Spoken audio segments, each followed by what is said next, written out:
Good morning বন্ধুরা, সমাজ ব্লগে তোমাদের অনেক অনেক স্বাগত। আজকে তোমাদের সবাইকে জানাই শুভ রথযাত্রা। তা বাচ্চারা সবাই রথ টানবে হয়ে গেছে, রথের পুজো হচ্ছে। আর আজকে আমরা দুপুরবেলায় খাবার বানাবো খিচুড়ি, মাছ তরকারি আর হচ্ছে বেগুন ভাজা। চলো তাহলে আজকে ব্লগটা শুরু করেছি, চলো দেখবে।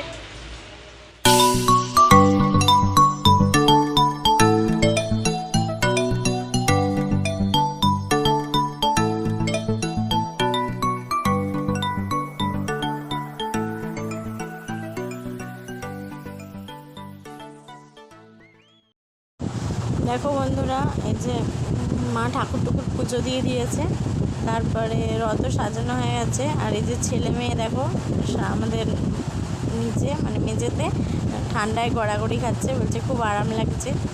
আর মা এখানে সব সবজি টবজি কেটে দিচ্ছে আমাকে দুপুরে রান্নার জন্য। আজকে অবশ্যই নিরামিষ রান্না হবে।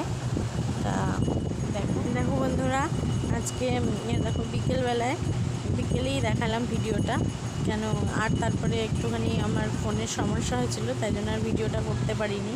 তাই যে দেখো বিকেলবেলায় যে রথটা সুন্দর করে আরও একটু সাজিয়ে টাজিয়ে দিয়েছে আমাদের দিদির বাবা।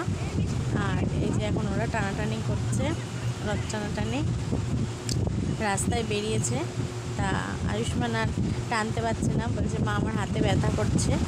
তা দেখো ওদের তোলা কিছু ছবি দেখো আমি তুলেছি, সেটাও শুধু আমাদের সাথে আজকে একটু শেয়ার করলাম ছবিগুলো। দেখো তিনজনে মিলে। এদিকে দেখো আমি পাঁপড়গুলো ভাজছি, সন্ধ্যা হয়ে গেছে, মাসির বাড়িতে রথটাও দিয়ে এসছে মেয়ে। আর এখন আমি সাবুর পাঁপড় ভেজে নিচ্ছি, কেন পাশের বাড়ি দাদু এমনি পাঁপড় দিয়েছিল, আর তোমার দিদির মাও দিয়েছিল পাঁপড়, তাই জন্য আমি সাবুর পাঁপড়টা ভাজছি। আর দাদু জিলেপি এনেছে, সেটা দিয়েই খাবো। চলো ওদেরকে দেখাই।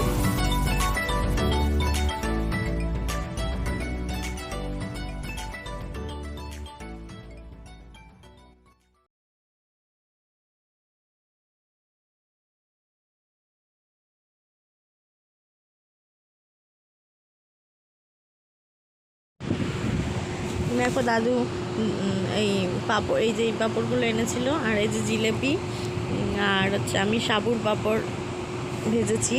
তা এই যে জিলেপিতে টোঙা করে এনেছে, ওই দিয়ে সবাইকে দিলাম। সব বেড়ে নিয়েছি, এই যে খাবো সবাই মিলে। তা মাকে দিয়েছি সাবুর পাঁপড়, আর এটা দাদু জিলেপি এনেছে। আর এই যে পরের দিনের পুজো দেখো, সকালবেলায় সব গোছানো হয়ে গেছে, মা বিপত্তারিণীর পুজো হচ্ছে।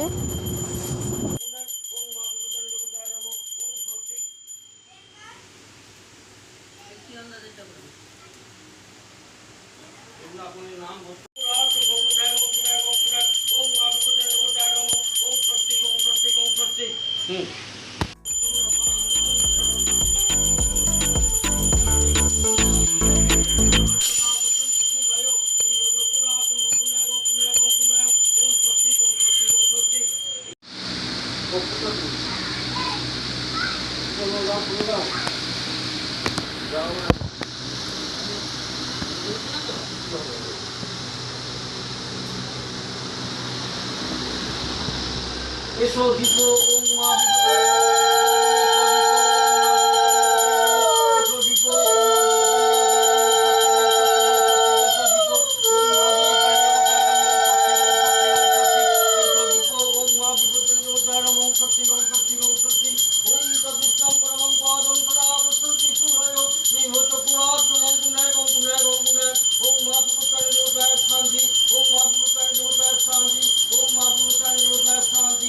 শান্তি।